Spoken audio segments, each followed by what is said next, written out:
Hello guys, magandang hapon po sa ating lahat. Magandang hapon po ng Martes sa ating lahat. So ngayon ay isang panibagong video na naman po ang ating ituturo sa inyo. Yung pakiwari ba ninyo ang inyong karelasyon, yung inyong mga talagang mahal na mahal mo ang inyong karelasyon. And then binitawan ka niya. Tapos para bang ang gustong-gusto mo pa siya pero parang wala ka ng pag-asa na bumalik pa siya sa iyo. So ito po ngayon ang ating ituturo sa inyo para manumbalik ang kanyang pagmamahal sa iyo at mas lalo kanyang mamahalin, yung mas mababaliw pa siya sa iyo. So bago po natin ito gawin, kailangan po muna natin tiyakin na may 100% tayong paniwala sa ating mga ginagawa. Kapag kayo ay naniniwala dito, huwag nyo na lamang kung pansinin ang video na ito at maghanap po kayo ng video na gustong-gusto ninyong panuorin.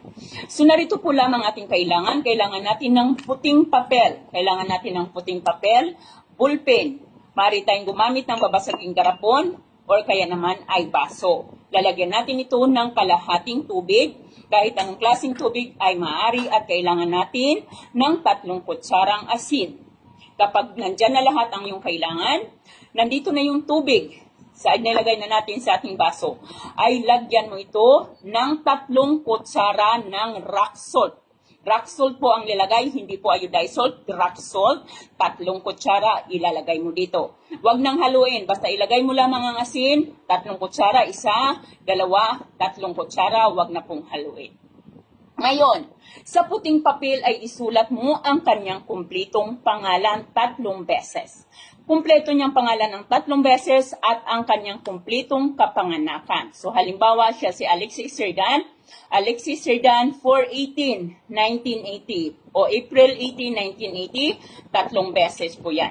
Pagkatapos po ay itupi po natin ito sa atin ng paharap sa atin ng 3 beses. 1, 2, at 3. Ngayon, natupi na natin ito, ay ilagay natin ang papel dito sa garapon na nilagyan natin ng asin na may tubig. So, ayan, ilalagay mo lamang yung papel na yan. Ngayon, ay hawakan mo ng iyong 2 kamay ang ating baso. Ilipat mo ito o ilapit mo ito sa iyong bibig at baka isipin mo ang taong ito. Baka isipin mo na ng husto ang taong ito na para bang nandyan siya sa iyong harapan. Pagka maisip mo na, nag-meditate ka, naiisip mo na yung susto yung taong ito, habang nandito yung baso sa iyong bibig, ay bigkasin mo ang kanyang pangalan. Bigkasin mo ang kanyang kumpletong pangalan at sasabihin mo, ikaw ay mababaliw sa akin, ikaw ay babalik sa akin, at mas higit mo akong baka iibigin. Bigkasin ang kanyang pangalan, ikaw ay babalik sa akin, ikaw ay babalik sa akin, at mas higit mo akong baka iibigin. Ikaw ay babalik sa akin, ikaw ay lubusang mababalisa, at lubos mo akong baka iibigin. Bigkasin mo na ang kanyang pangalan at saka ang iyong kahilingan. Maaari tayong magdagdag ng anumang ating mga kahilingan, ang maraming hiling ay maaari. Pero 3 beses lamang natin itong bigkasin, kailangang malinaw na malinaw ang pagkakabigkas mo sa kanyang pangalan at iyong kahilingan. Pagkatapos po nito, ay ilagay po natin ito sa ilalim ng ating mga tulugan sa may bandang ulunan.